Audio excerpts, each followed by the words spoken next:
This film is one of the strangest you will ever see. Released in 1962 and made with an extremely low budget, Carnival of Souls is incredibly heavy on haunting visuals, and while its element is one of the film's greatest strengths, it does possess a vague plot of the bizarre. The film begins with a horrific car accident in which a car of 3 people falls off of a bridge and nosedives into the water below. Amazingly, one woman manages to make it out alive, yet like the survivor, the audience instantly feels as though something is not quite right. The woman, named Mary Henry, is a professional organ player and seeks employment at a church following her miraculous survival. But as she struggles to reintegrate into society, she sees unsettling visions of a corpse-like man following her, appearing to her as she drives her car, or stalking her just about any and everywhere she goes. While this becomes a frequent occurrence, she stumbles upon and grows fascinated by an amusement park and dance hall that seems to reel her in, almost unconsciously walking towards it as though under hypnosis, with no clear explanation ever given as to why she is so drawn to it, which only heightens the surreal quality of the film. Ultimately, the ghostly visitations and visions of the man, as well as the ghoulish figures dancing together in the dance hall right before her eyes, terrorizes her, as she further questions her grip on reality. As we follow Mary Henry's unusual journey, it becomes apparent that the film's main highlight is its atmosphere, only emphasized by the black and white cinematography as well as the crude ingenuities of low-budget filmmaking, with sharp camera angles and camera movements that fall outside of the mainstream Hollywood formulas. Perhaps the core piece of the atmosphere, however, happens to be arguably the prime location of the film, the eerie salt air that beckons Mary Henry. The salt air, located on the south shore of the Great Salt Lake in Utah, was at one point the largest dance hall in the world and commonly featured big band artists such as Glenn Miller and Tommy Dorsey, as people from across the United States typically travel to the Saltaire to be entertained. However, by 1958, it closed doors due to a major gradual decrease in attendees given the rise of entertainment venues that were closer to home. Director Herk Harvey, who also plays the haunting ghostly specter who terrorizes Mary Henry, originally got the idea behind Carnival of Souls as he was driving past the Saltaire, with its gloomy, abandoned nature prompting him to tinker with the idea that the Saltaire may be haunted and filled with spirits, relaying the idea to writer John Clifford to adapt into a potential screenplay. While the Saltaire appears throughout the course of the film, the scenes in which Mary walks into and ultimately explores it adds an entirely new and fresh dimension to the film, removing itself from the ordinary settings of a rented room or the mundane environment of a psychiatrist's office, and inserting it into a dreamlike world, echoing the real-life fascination with abandoned amusement parks and other forsaken places which Mary Henry appears to embody. The expertly crafted close-up shots, unnerving organ and carnival music, as well as the drawn-out wide shots add even more layers of surrealism to an already mesmerizing piece. Probably the most chilling shots of all are the shots of the dead people emerging from the water, all at a synchronized and unnerving pace, only to lock hands and dance to the tune of the domineering carnival music filling the brims of the film's sound design. Effectively creepy and memorable, such shots might be the most iconic characteristic that the film has to offer. Aside from an effective use of an abandoned location, Herk Harvey and a small crew of only 5 other people managed to also create horrors outside of the Army of the Dead. The largest example is the character of John Linden, Mary's next-door neighbor who, while trying to come off as caring and considerate, is actually a lustful peeping Tom who has a little more than a date proposal for Mary up his sleeve, only to grow upset when Mary screams after seeing the ghoulish man get close to her in the mirror.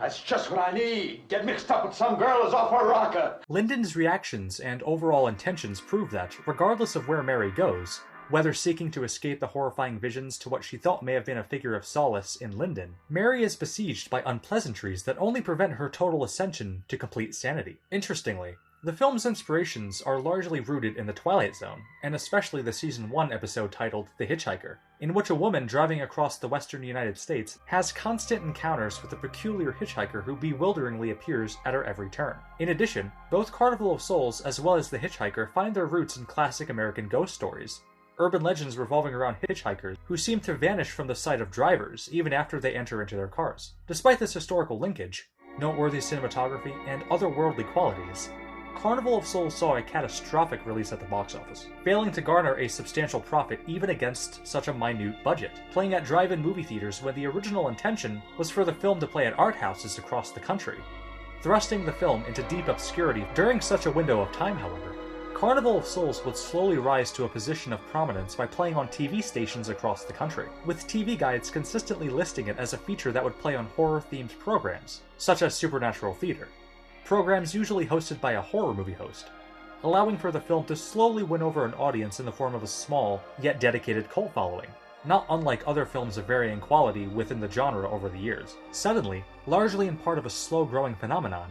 The previously forgotten Carnival of Souls reached a curious revival in the year 1989, when popular magazines and TV presenters all lauded the film simultaneously seemingly out of nowhere, culminating in what would come to be the peak of the film's revival, a re-release screening of Carnival of Souls in Herk Harvey's hometown of Lawrence, Kansas, also where the majority of the movie's filming took place, in which Harvey, covered in his signature ghoul makeup, Candace Hilligoss, the actress who portrayed Mary Henry, Sidney Berger, the actor who fulfilled the role of Lyndon, and John Clifford, among others, were all present to greet the increasing number of fans and the community alike. I was in a New York subway in August, and I picked up the Daily News, and the headline in the theater section said, "The movie that refused to die." And I read it, and I thought, well, this sounds very interesting. And then all of a sudden, I was reading about myself, and I almost fell into the subway track.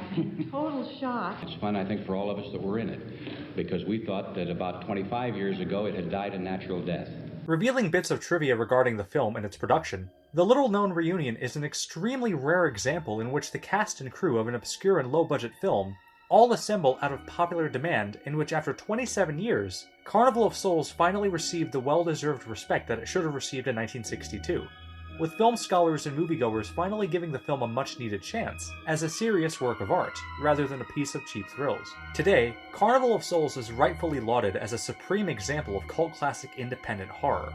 influencing whole generations of horror movie filmmakers, and the fact that the film is in the public domain only cements this fact, with directors such as George A. Romero even citing it as a crucial inspiration behind his masterpiece Night of the Living Dead, made in 1968, the first film to depict flesh-eating zombies. Even on a personal level, Carnival of Souls has made a major impact on me ever since I first watched it when I was much younger.